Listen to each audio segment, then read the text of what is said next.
நானே ஒரு dummy piece, என்ன மாதிரி ஒரு ஆளு ட்வீட் போட்டான், அதை நம்பி 10 பேர் வருவான்னு நம்பி அதை ஒரு கேஸ் போட்டிருக்கீங்களே, இதெல்லாம் அடுக்குமான்னு கேட்டிருக்காரு. சந்தேகம் இருந்தால் அந்த பெட்டிஷனை எடுத்து சோசியல் மீடியாவில் கிடைக்கும் 20வது பேராவை வந்து படிச்சு பாருங்க. 23ஆம் புலிகேசியில சொல்லுவாங்க இல்லையா, படுத்தே விட்டான் ஐயா, அந்த மாதிரி இருக்குது. சரி, இந்த பெட்டிஷனை போட்டாரு, இதை நம்பி எவனாவது போவானான்னு ஆதவர்ஜுனா கேட்டிருக்காரு. ஆனா உண்மையில நடந்தது என்ன? இந்த போட்டு 1/2 மணி நேரத்துக்குள்ள எக்கச்சக்கமான தாவேகா தம்பிகள் ஏஐல விஜய் தலைமையில ஒரு பெரிய படை நேர கிளம்பி போய் திமுக தலைமையகமான அறிவாலயத்தை இடிச்சு தள்ளுது. இந்த மாதிரி ஒரு படம். இதை போட்டு வர்ச்சுவல் வாரியர்ஸ் வந்து புரட்சியை அதுல முடிச்சுட்டாங்க. ஒருவேளை இவர் சொன்னதை நம்பி தாவேகா தொண்டர்கள் ஏதாவது புரட்சி இறைச்சி பண்ணிருந்தாங்கன்னு வச்சுக்கோ, புரட்சி எல்லாம் பண்ண போறது இல்ல, கல்லெடுத்து அடிச்சு தீ வச்சு ஏதோ ஒரு கர்மத்தை பண்ணி வைக்கிறாங்க அப்படின்னா ஆதவர்ஜுனா என்ன பதில் சொல்லுவாரு? நான் தான் 1/2 மணி நேரத்தில் டெலிட் பண்ணிட்டேன்ல, புரட்சி வேண்டான்னு டெலிட் பண்ணிட்டேன்ல, உன்னை யார் புரட்சி பண்ண சொல்லுது அப்படின்னு கேட்பார். இப்ப விஜய் கேட்கலையா, நான் தான் சொன்னேனே பெண்கள் குழந்தைகள் எல்லாம் கூப்பிட்டு வராதீங்கன்னு, உங்களை யார் கூப்பிட்டு வர சொன்னது என்று அவர் கேட்கலையா? ஏன் தண்ணி எடுத்துட்டு வர்றது, நீங்க தானே தண்ணி எடுத்துட்டு வந்திருக்கணும் என்று அவர்கள் கேட்கலையா?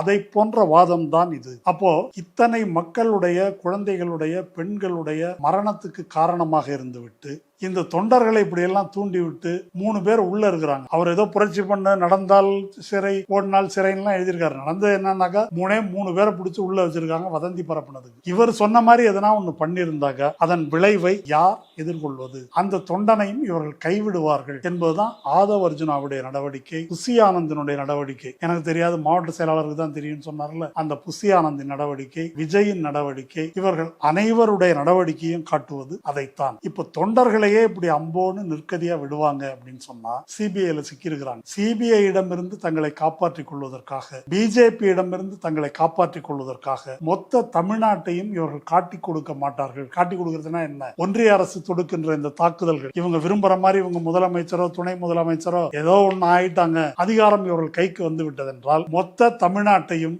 நம் அனைவரையும் மோடிக்கு அதானிக்கு அடகு வைத்து விடுவார்கள் என்பதுதான் இவர்களுடைய நடத்தை, ஆதவர்ஜுனாவின் நடத்தை நமக்கு காட்டுகின்ற உண்மை.